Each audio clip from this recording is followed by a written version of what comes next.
C'est l'histoire d'une petite fille. Une petite fille qui habite dans une tour d'un château. Ça fait déjà des années. Elle habite dans cette tour parce qu'elle a peur. C'est une petite fille qui a très peur. Peur de plein de choses. Et elle est bien. Parce que depuis qu'elle habite dans sa tour, tout se passe exactement comme c'est prévu. Elle a, tous les matins, à 7h30, son petit déjeuner. Ses parents, le roi, la reine, sont à la table avec elle. Ses frères et sœurs, les princes et la princesse aussi. Et le petit déjeuner est somptueux, délicieux.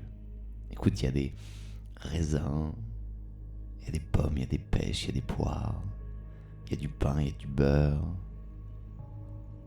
il y a du jus, il y a des bines, il y a du bacon, il y a du chocolat chaud. Et tout ça en grande quantité. Ça la rend vraiment heureuse de prendre le temps d'être avec sa famille. La chaise sur laquelle elle s'assoit, elle la connaît bien. En fait, cette chaise de bois là, elle a déjà un peu les marques de ses fesses. Une chaise de bois sur laquelle on s'assoit tout le temps de la même façon, ça se déforme très légèrement pour qu'on puisse y voir apparaître la forme des cuisses et des fesses. C'est assez rigolo, alors elle s'installe à sa place, dans sa place de sa chaise. Elle ferme les paupières, elle sent les odeurs du repas et elle commence à manger. Elle aime ça quand elle mange le raisin, le jus qui éclate dans sa bouche ou les poires entre sa langue et ses dents. Le ventre bien plein, elle a l'habitude juste après ça d'aller se brosser les dents. Sa brosse à dents est toujours rangée juste là dans la salle de bain. Et elle a sa propre salle de bain, ce qui rend ça très facile parce qu'avant, elle la partageait avec ses frères et sœurs et ça la mettait très en colère. Elle trouvait ça très inconfortable. Depuis qu'elle a sa propre salle de bain, elle se sent beaucoup mieux. Ensuite, elle s'en va rencontrer le précepteur. Alors le précepteur, c'est la personne qui va aider à apprendre. Elle dit ce qu'elle a envie d'apprendre dans la journée, puis avec tous les êtres élèves qui sont arrivés au château le matin, ils prennent le temps de faire de la lecture, de compter, de décompter, de regarder les étoiles et d'en parler. Et tout est réglé à la minute près. Et quand enfin elle a une pause, elle retourne en courant jusqu'à la table, prendre son goûter, grignoter, puis revenir ensuite avec les autres élèves, apprendre. Sur l'heure du midi, elle mange et l'après-midi, encore une petite heure et demie, 2 heures d'apprentissage, puis elle a le droit d'aller jouer dehors. C'est là où pour elle, parfois, pas toujours, les choses se compliquent. Elle joue dehors. Dehors, tout peut arriver. Elle ne sait pas à l'avance ce qui peut se passer, alors son ventre se serre un peu, son torse se met un peu plus à débattre, on dirait que son cœur essaye de lui dire quelque chose et elle ne sait pas quoi. Des fois, elle rentre à l'intérieur d'un jeu avec ses amis et elle n'y pense pas vraiment, elle joue. Puis d'autres fois, elle s'installe sur le côté, elle attend que ça passe, ce moment à jouer ensemble. Elle se sent un peu seule, mais c'est correct. Parfois elle lit. Parfois, elle pleure aussi. Mais cette journée en particulier, une journée qui ressemblait à beaucoup d'autres, cette journée, une amie de sa maman la reine est venue s'asseoir à côté d'elle pour lui demander ce qu'il se passait. Et elle était triste, elle pleurait. Elle aurait pu accepter l'aide de cette femme qu'elle connaissait. Mais étrangement à la place, il s'est passé quelque chose d'autre. Quelque chose s'est contracté fort à l'intérieur de son ventre, et comme un volcan qui explose, elle aussi, elle a éclaté. Elle a hurlé, elle s'est débattue, elle a insulté. Et après elle s'en est voulu. Mais Elle a préféré fermer la bouche, fermer ses yeux, fermer ses poings, fermer ses bras et ne plus en parler. L'ami de sa maman est allé demander à la reine ce qu'il se passait. Et la reine lui a raconté que ça faisait déjà plusieurs années que sa fille était troublée, qu'elle avait facilement de la peine et qu'elle avait du mal à la dévoiler, que la colère, comme un gardien d'un château, protégeait le château à ne pas montrer le trésor qui était à l'intérieur, une vulnérabilité, une sensibilité qui semblait vouloir être protégée, préservée et gardée, et elle ne savait pas quoi faire.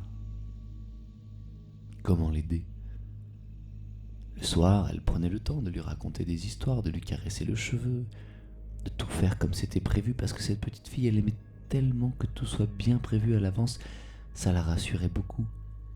Et quand ça ne se passait pas comme ça, elle devenait très en colère. Et un jour, cette princesse, elle sera reine. Un jour, cette princesse, elle aura son royaume. Et la reine se demandait comment faire pour qu'elle ne devienne pas une princesse tyrannique, mais une princesse douce, compréhensive. Il faudrait donc bientôt trouver une solution. L'ami de la reine lui sourit. Un grand sourire, un beau sourire. Ce qui interrogea la reine. « Que se passe-t-il » lui dit-elle. « J'ai une idée. » « Mais quelle est cette idée » demanda la reine. « Le farfelu. »« Quoi ?» ?»« Il y a un homme un peu étrange, qui s'appelle le farfelu. C'est son petit nom, le farfelu. » « Eh bien quoi le farfelu ?» dit la reine un peu impatiente. « C'est un conteur d'histoires, mais d'histoires un peu étranges, auxquelles on ne comprend pas grand-chose. Un conteur d'histoires qui, comme on réaccorde un piano ou une guitare, réaccorde les émotions et les sensations des enfants, mais aussi des parents ou d'autres adultes. Vous allez voir, ma reine, si vous acceptez de le rencontrer, il est un peu étrange, il pose des questions un peu bizarres. Mais finalement, les trésors s'ouvrent, les gardiens s'écartent, et le soleil brille à l'intérieur des gens ensuite. C'est plus ou moins court, mais ça fait du bien, je vous l'assure. La reine, bien sûr, demande à rencontrer ce farfelu avant de le laisser s'approcher de sa fille. Quelques jours après, arrive en effet à pied un homme souriant, à l'air joyeux, paisible, les yeux pétillants, en train de chantonner, de siffloter sur le bord du château, et il joue là dans ses mains avec une corde, à jongler avec cette corde, et au bout de cette corde, un petit caillou. Il arrive devant les gardes du château. « Bonjour, la reine m'a quémandé. » Ça veut dire demander. La reine a demandé à me voir. « La reine m'a quémandé, dit-il au gardien. » Et les gardiens le regard sévère, la lance brandie, le bouclier bien posé. « Et qui ose demander la reine ?» Ça le fait rire. « Tu ris ? Maintenant ? Pourquoi ris-tu ? Nous sommes les gardiens du château, tu n'entreras pas comme ça. » « Mais vous êtes drôle, vous. C'est moi, la reine m'attend. Je suis un ami de son amie, et elle m'a quémandé. Alors je suis venu si vous ne voulez pas de moi. Pas de souci, je vais tracer mon chemin et je vais continuer ma route. Il y a sûrement là-bas dans ces arbres fruitiers quelques fruits qui ont hâte d'être dévorés, et je vais me faire un plaisir de leur rendre ce service. » D'habitude, quand les gardiens sont plus sérieux avec un malotru qui ose se présenter au château, le malotru a peur, ils ont des lances, une épée. Lui, il n'a rien d'autre qu'une petite corde avec un caillou au bout. Et pourtant, il continue de sourire. Intrigués, les gardiens crient aux gardiens du haut du rempart d'aller demander si un homme surnommé le farfelu est attendu. Et en effet, quelques minutes après, c'est bien le cas. Étonné, surpris de voir cet homme libre passer les grandes portes de l'entrée du château, il le laisse entrer. Quelle étrange journée, dit un des deux gardiens. En effet, dit le deuxième. La porte se referme, le voilà à l'intérieur du château. C'est étrange, mais à peine est-il entré que les quelques enfants qui étaient en train de jouer à côté courent vers lui. « Salut !» Il s'accroupit et le regarde dans les yeux. « Salut ! Comment tu t'appelles ?» C'est pas tous les jours qu'un adulte s'accroupit pour être à la hauteur des enfants. Les enfants le remarquent, en sont heureux et lui répondent leurs prénoms, les uns après les autres. Et voilà que quelques instants après, il est en train de leur expliquer comment jouer et jongler avec ses cartes et ce petit caillou au bout. Il leur prête et même leur donne. « Je m'en construirai un autre, dit-il. » Ce qui intrigue la petite princesse dans un coin. Mais le farfelu a bien lu dans la lettre que la reine voulait lui parler avant qu'il parle à la princesse. Et dans un profond respect de la demande, il la regarde de loin, lui fait un sourire doux, hoche la tête en signe de bonjour et marche vers la grande salle où l'attend la reine. En entrant, elle se dit « Oh, cette salle est tellement grande, on pourrait y faire un grand dortoir pour tous les pauvres que j'ai croisés qui ne savent pas où dormir ce soir. Et pourtant, il n'y a au bout que 2 fauteuils où sont assis un roi et une reine. Je pourrais peut-être leur en parler plus tard. » Il arrive, se baisse devant eux, comme il se doit, et leur dit « Votre salle est très grande. Vous pourriez accueillir tous les pauvres que j'ai croisés afin qu'ils puissent dormir dans un espace ce soir. Ils auraient un toit, il fait froid en ce moment la nuit. » Le roi fronce les sourcils. « Est-ce que c'est cet homme dont tu m'as parlé, ma femme ? Cet homme qui ose m'insulter à peine rentré ? » ?»« Oh non, non, non, je ne comptais pas vous insulter, monsieur le roi. C'est sincère. Il y a des enfants et des parents que j'ai croisés sur le chemin qui n'ont pas d'endroit où dormir. Peut-être, cette salle étant tellement grande et belle, magnifique, ils pourraient s'y sentir bien. Pourraient aider peut-être même à faire le ménage, la cuisine, la vaisselle, et passer un beau moment tous ensemble dans cette belle grande demeure. Et le lendemain, retourner vaquer à leurs occupations, peut-être même, si vous avez une pièce d'or en trop ou 2, leur donner pour qu'ils puissent se construire une maison. » Mais quel est cet étrange personnage qui ne comprend pas qu'un roi est roi, qu'un pauvre est pauvre, qu'une reine est reine, et que c'est comme ça depuis toujours et ça le sera toujours. Une salle de trône est une salle de trône, pas un dortoir pour les pauvres, voyons. Bon, tu es supposé aider notre enfant, c'est ça ? Bah, ça dépend, dit-il. Qu'est-ce qui se passe avec votre enfant ? Moi, je vais voir ce que je peux faire. Et la reine lui explique. La tristesse, la colère. Rassuré, pas rassuré. Et là, il fait un grand sourire. Il approche de quelques pas de la reine quand les gardiens qui sont à côté, à nouveau, pointent leur lance vers lui. Il leur sourit et reste alors juste là. « Oui, ma reine. Vous savez, ma reine, vous qui prenez du temps le matin à vous préparer, vous qui prenez du temps à penser à comment aider, supporter, soutenir votre roi et les gens de votre château, ainsi que j'en suis sûr ceux et celles de votre royaume autant que vous le pouvez.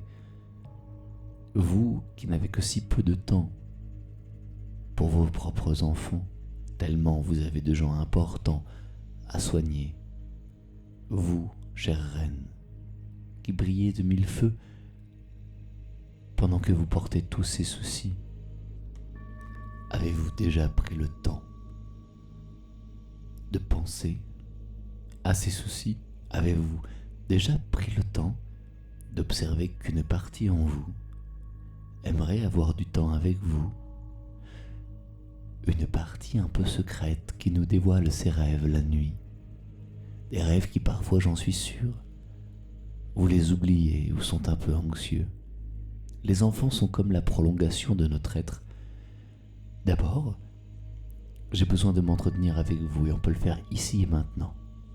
Le regard du roi est un petit peu sérieux, serré, étriqué. Alors le farfelu continue. On va le faire ici, on va le faire maintenant. Comme ça le roi se sentira en sécurité. Sécurisé, entouré des gardiens, c'est bon, cher roi. Nous allons en parler. Les enfants grandissent dans votre ventre, prennent de vos cellules, de votre matière à vous, comme on prend l'argile de la terre pour faire un vase. Et comme un vase retourne à la terre, il y a des choses qui se passent chez l'enfant qui retournent à la mère. Il est tout à fait naturel que si vous n'avez jamais pris vraiment le temps de vous déposer à l'intérieur de moments où vous vous êtes senti anxieuse, stressée, soucieuse, prise par toutes les actions que vous aviez à mener, il est normal qu'un jour un enfant qui pointe le bout de son nez vous montre ce qui n'a pas été vu en vous. Un peu comme si finalement, ce monde qui crée les rêves la nuit, qui fait battre votre cœur, ce monde qui recycle les cellules de votre corps, qui vous fait voir le soleil, ce monde-là a choisi cette petite fille pour vous montrer ce qui est juste là. Des larmes coulent sur les joues de la reine. Elle n'y avait jamais pensé. C'est vrai. C'est vrai qu'en elle, il y a des soucis à savoir si elle va y arriver, si elle sera à la hauteur. Des soucis si elle sera là à temps. C'est vrai qu'elle est très contrôlante et qu'elle a peur. Qu'elle a peur que les choses ne se passent pas comme prévu. Et c'est vrai qu'elle a passé beaucoup de temps à faire beaucoup de choses pour ne pas trop se retrouver avec ce qui a peur en elle. Le farfelu la regarde toujours droit dans les yeux, bien droit. Et il lui dit : « Comment vous sentiriez-vous, ma reine, si vous vous sentiez aimée, que cette partie de vous qui a besoin d'être rassurée, qui a besoin de prendre le temps, qui a besoin de pleurer parfois ou de hurler, quelle sensation arriverait à l'intérieur de vous si vous vous sentiez accueilli ? Oh mais mon roi m'accueille, mon royaume m'accueille, j'ai le droit d'être moi-même. Oui, je comprends, dit le farfelu en répondant à la reine. Mais dans votre corps,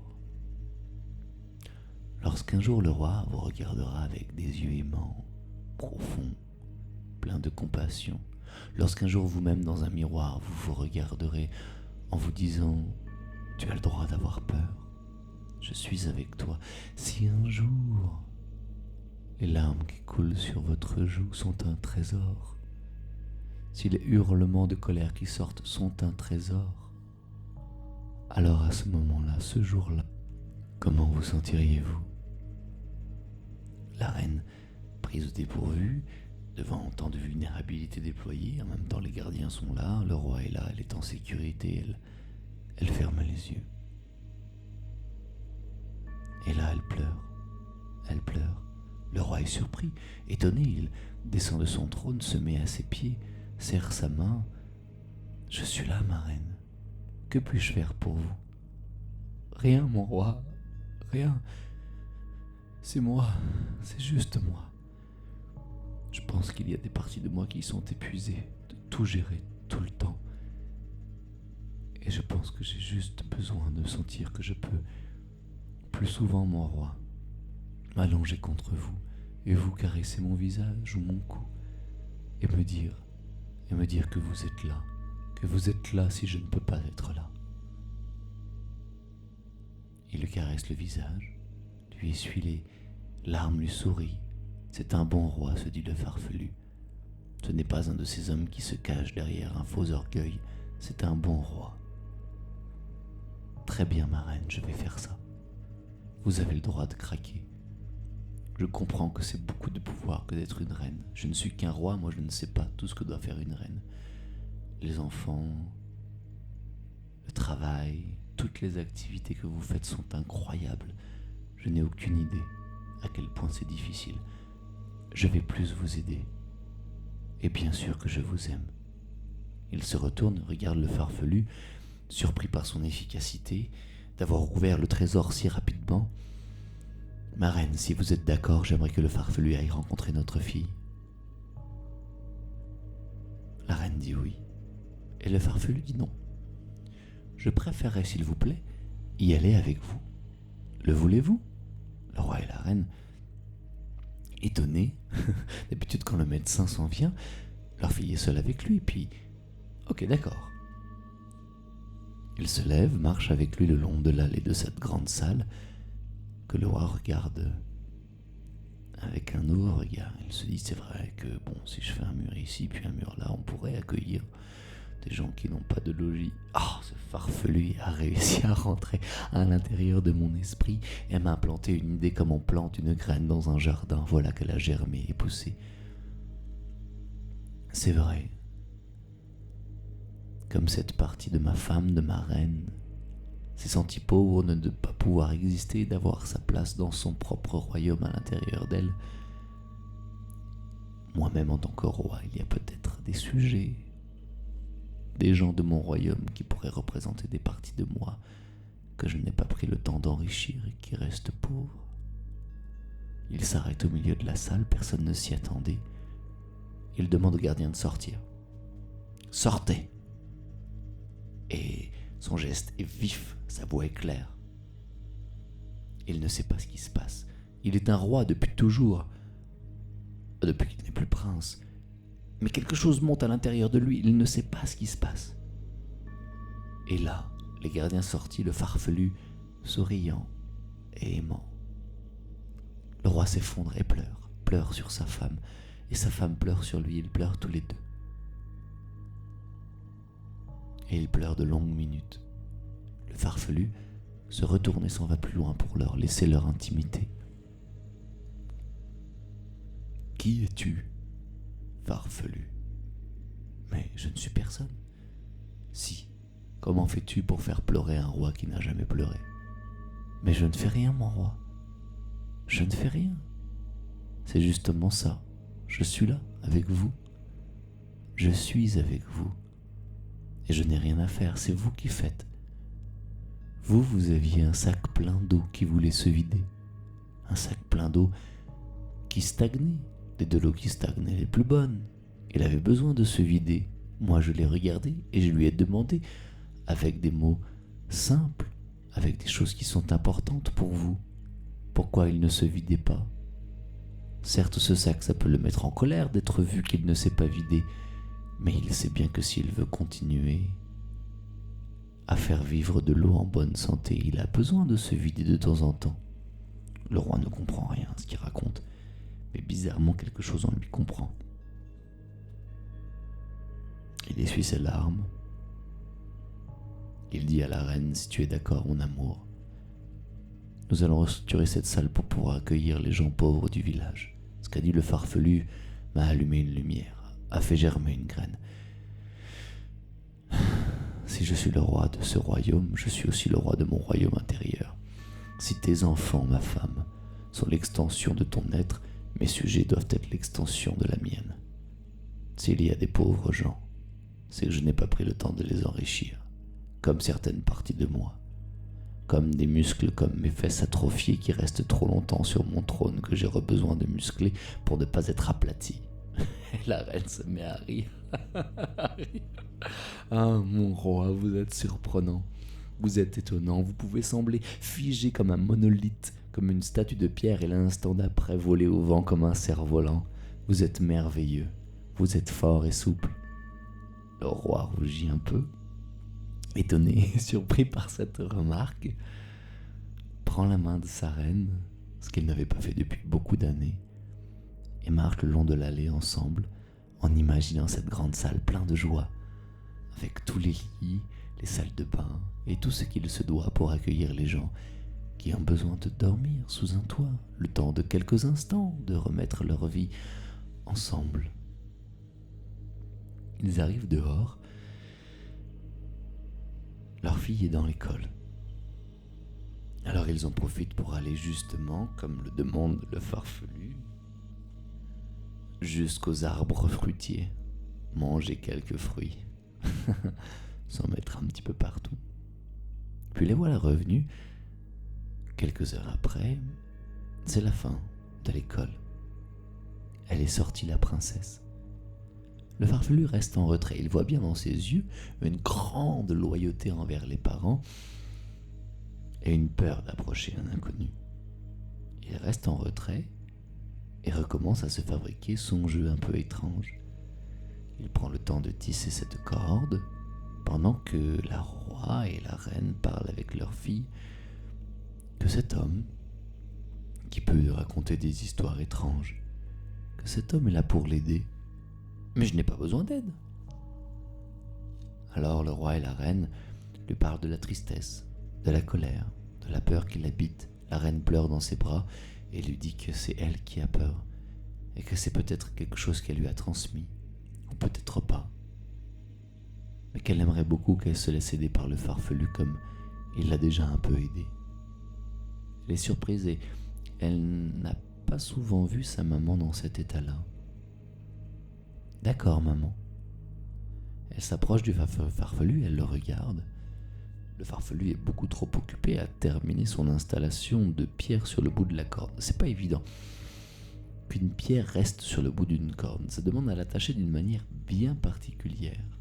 Il y arrive, il finit de serrer avec ses dents et commence à jongler avec, à la faire tourner au-dessus, en dessous, au-dessus, la faire tourner. Elle regarde la pierre qui tourne, comme s'il dansait avec la pierre et la pierre dansait avec lui. Il tourne et il chantonne.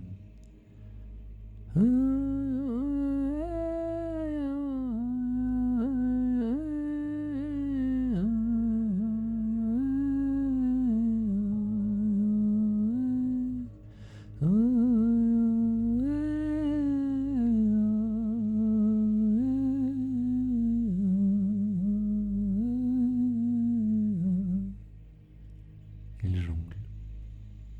Il chantonne. Il passait par là et par là. Elle le regarde.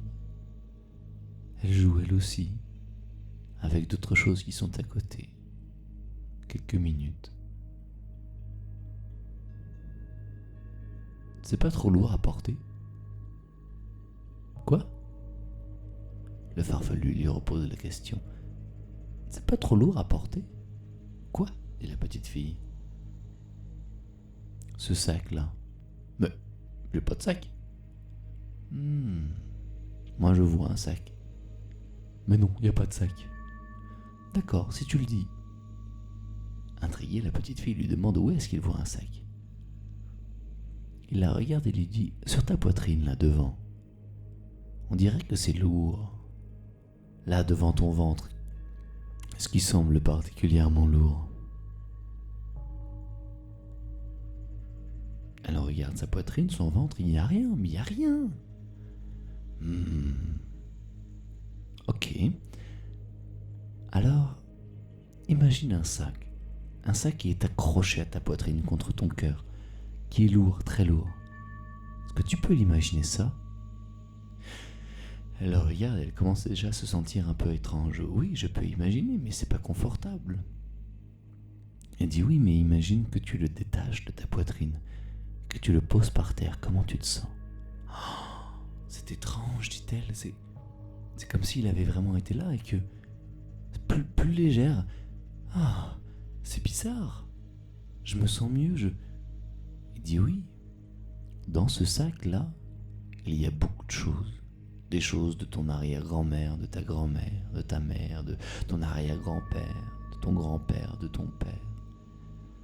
C'est un sac d'obligations, c'est un sac de soucis, c'est un sac de peur.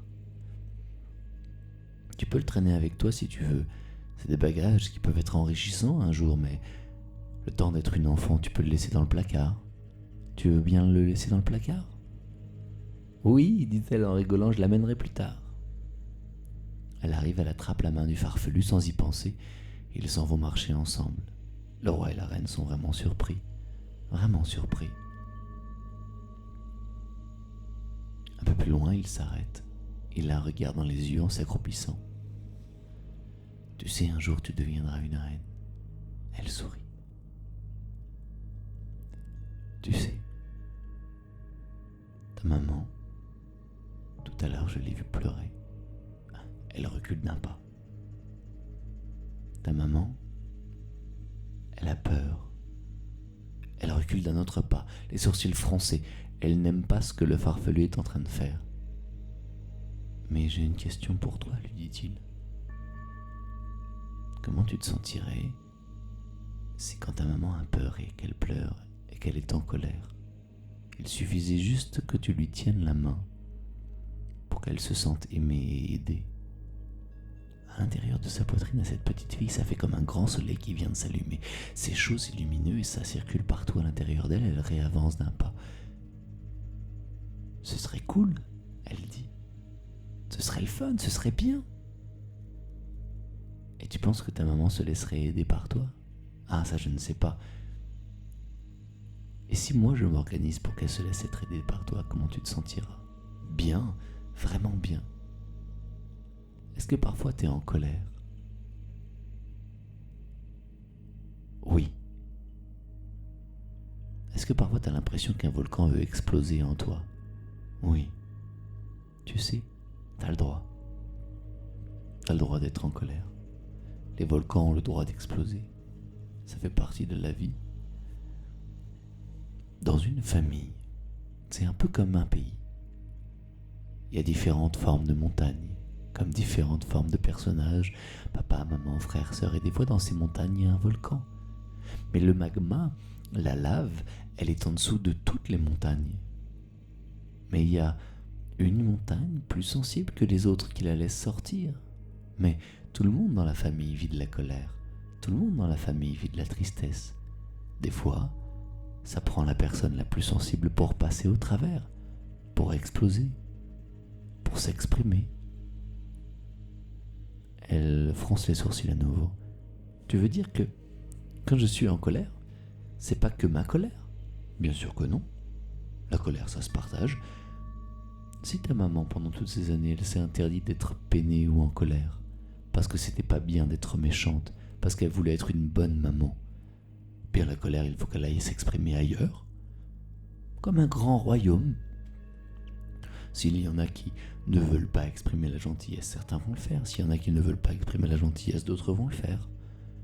La vie, tu sais, c'est le jour et la nuit. La vie, tu sais, c'est le bas et le haut. C'est le froid et le chaud. C'est tout ensemble. On n'est ni méchant ni gentil quand on est en colère. On est juste en colère. On a le droit d'avoir peur. Tu sais, de devoir être le personnage d'une reine ou d'un roi, ça nous demande à contrôler nos émotions et ne pas les montrer à nos enfants ou aux gens autour de nous, mais le roi et la reine, ils en vivent plein des émotions. Et comme ils s'interdisent de les vivre, ben leurs enfants, eux, ça passe. Il y en a qui vont, du coup, comme leur maman et leur papa, faire vraiment beaucoup d'efforts pour être gentils. Et d'autres qui pourront pas, ils y arriveront pas, ils sont trop sensibles. Et du coup, ça va sortir à travers eux, comme la lave sort à travers cette montagne en particulier. Mais c'est pas à toi, c'est à tout le monde. C'est juste que toi, tu le laisses sortir. Moi, ce que je veux te dire, c'est que tu es aimé. Tu es aimé quoi qu'il sorte.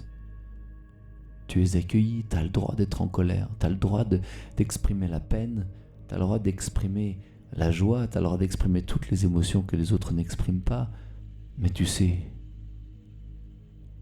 ton propre corps, lui, ça l'abîme à force. Alors tu peux regarder le roi et la reine, ton papa, ta maman, tes frères et sœurs et leur dire, peut-être vous aussi, vous vivez de la colère mais vous la vivez pas. Peut-être vous aussi, vous pourriez pleurer plus souvent. Peut-être que ça passe juste à travers moi parce que le message se rend et que je veux bien le dévoiler.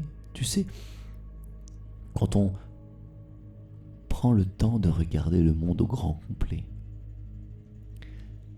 et qu'on regarde ce pissenlit là qui envoie toutes ses graines partout avec le vent, il y a des endroits dans la terre où les graines vont être acceptées, accueillies, vont pouvoir pousser, et d'autres non. Il y a des endroits où ça pousse et d'autres endroits où ça ne pousse pas. Il y a des endroits où le vent, aussi fort qu'il puisse pousser, et il y a des endroits dans la forêt où on est protégé. Maintenant, s'il te plaît, Ferme tes paupières. Elle les ferme. Observe le rythme de ta respiration. Elle l'observe. S'il te plaît maintenant, tout en douceur et avec beaucoup de simplicité, laisse-toi bercer par la respiration comme si tu étais sur un des bateaux qui se laissent bercer par les vagues.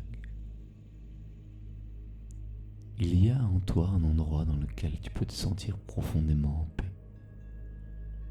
Une paix profonde, comme ces moments quand tu étais bébé, où ta maman te berçait, comme les respirations qui bercent en ce moment ton corps. Prendre le temps de laisser la paix avoir le droit d'exister partout à l'intérieur de toi. Un peu comme si la paix, elle avait sa propre couleur, comme l'eau qui coule, comme l'eau qui berce, sa propre chaleur, son propre parfum, son odeur.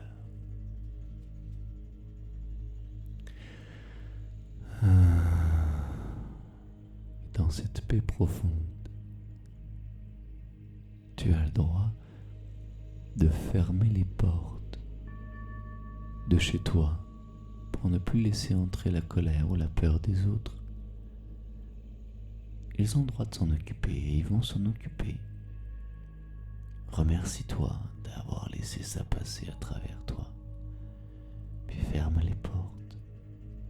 Puis ensuite, descends un escalier imaginaire. Descends l'escalier. Descends-le. Descends-le. Descends-le. En bas de l'escalier, il y a une porte. Elle peut être en bois, en pierre ou en autre chose. C'est toi qui décides. De l'autre côté de cette porte, il y aura une femme magnifique, une femme forte, une grande amie à toi, qui va devenir une grande amie à toi. Passe la porte et regarde-la. C'est une belle femme, une femme avec qui tu te sens en sécurité. C'est une femme que tu deviendras toi un jour. Une femme avec qui tu te sens parfaitement bien. Peut-être elle ressemble à ta maman, peut-être pas. C'est parfait à ce à quoi elle ressemble. Elle est belle, elle a l'air forte, elle a l'air guerrière, elle a l'air puissante. Comme une fée magique, plonge dans ses bras. Laisse-toi avoir un gros câlin par cette femme-là. C'est ta protectrice maintenant. Maintenant, elle est là. Elle, tu peux la laisser passer cette porte. Laisse-la passer la porte avec toi et referme-la derrière toi. Remontez les escaliers ensemble. Cette femme est une femme bien, est une femme que tu deviens. C'est une femme forte, une femme qui laisse la vie être la vie. C'est une femme qui fait que tu te sens aimé, tu te sens accueilli, que tu as le droit d'être en colère et triste. Une femme qui t'aide de plus en plus à ressentir de plus en plus de paix et de relâchement. Et là, à l'intérieur de toi, tous les gardiens de ton royaume qui pointaient des lances et bloquaient avec des boucliers, voyant cette grande femme puissante comme la grande magicienne de ton royaume, puissante, lumineuse, les gardiens voient bien qu'ils ne servent plus à rien. Ils te remercient de l'avoir choisi, rangent les boucliers, les lances, et retournent jouer comme les enfants qu'ils étaient, mais en tant qu'adultes au jeu qu'ils ont envie de jouer eux. Aller nager dans la rivière, courir dans la forêt, grimper aux arbres, aller faire des enfants, aller jouer avec eux, aller raconter des histoires, une vie qui n'est plus une vie de gardien, quoi. Et là maintenant, ouvre les yeux et regarde. Elle regarde et son royaume a changé. Son papa et sa maman ne sont plus tout à fait les mêmes. Ils n'ont plus leur couronne ou leur grande toge, ils sont eux aussi surpris. Le farfelu a fait un grand tour de magie. C'est pas un tour de magie. C'est un miracle. À la place du château de pierre qui protégeait, de sa tour qui l'a protégé, Il y a là un magnifique petit village avec des chutes d'eau, avec des fées, avec des lutins qui marchent, avec... Waouh, c'est tellement beau! Des belles maisons de bois avec des beaux jardins de fleurs et plein de gens. Le farfelu regarde le roi et lui dit « C'est bon maintenant. Et j'ai créé le nombre de maisons adéquates pour que les pauvres gens redeviennent des riches gens. » Le roi sourit, complètement émerveillé de ce qu'il vient de se passer. Le monde a changé. Les gardiens ont disparu, les murs aussi. Il n'y a plus d'ennemis. Il y a une vie douce, paisible, vivante, vibrante, où les enfants ont le droit de crier, de faire du bruit, de jouer, de se tirailler dans des endroits et d'autres endroits où les adultes ont le droit d'être en paix avec les enfants s'ils le souhaitent. Tranquille, paisible. C'est la sensation qu'elle a, cette petite fille. C'est comme si, avec cette puissante mage et reine à l'intérieur d'elle, magicienne, elle sent qu'elle est devenue un peu comme un soleil. Elle vibre, elle brille et ça sort de toute sa peau, partout, de ses yeux aussi. Elle est surprise, mais quand elle marche, elle sent que ça la protège. Et oui, ça la protège. Elle est protégée. Elle se sent bien. Elle sent qu'elle est rendue à un nouveau chapitre de sa vie. Une nouvelle page de son histoire, comme si elle avait grandi un peu. Et là, elle a une de ses sœurs qui arrive, émerveillée de ce qui s'est passé, pas trop bien compris, parce qu'elle était dans un bain, et le bain s'est transformé, et sa maison s'est transformée. Elle a trouvé ça magnifique, et elle a vu ce qu'elle croyait imaginer, elle a vu des fées voler jusqu'à dans ses cheveux, et elle est là, avec sa serviette de bain, à courir vers sa petite sœur pour la serrer fort dans ses bras. Elle est bien. Elle est bien. Elle est vraiment bien. Elle se sent tellement bien. Elle se sent bien. Et là, oh, c'est étrange. Ses paupières. Elle se réveille. Elle est dans son lit, c'était un rêve. Elle est déçue, c'était juste un rêve. Elle s'était endormie, elle avait rêvé tout ça. Oh, dommage. Elle a envie d'aller faire pipi, elle se lève, mais sa chambre a changé. Oh, c'est extraordinaire, ça n'était pas un rêve. Ça doit être le farfelu, le coquin, qui l'a fait dormir pour retourner dans son lit.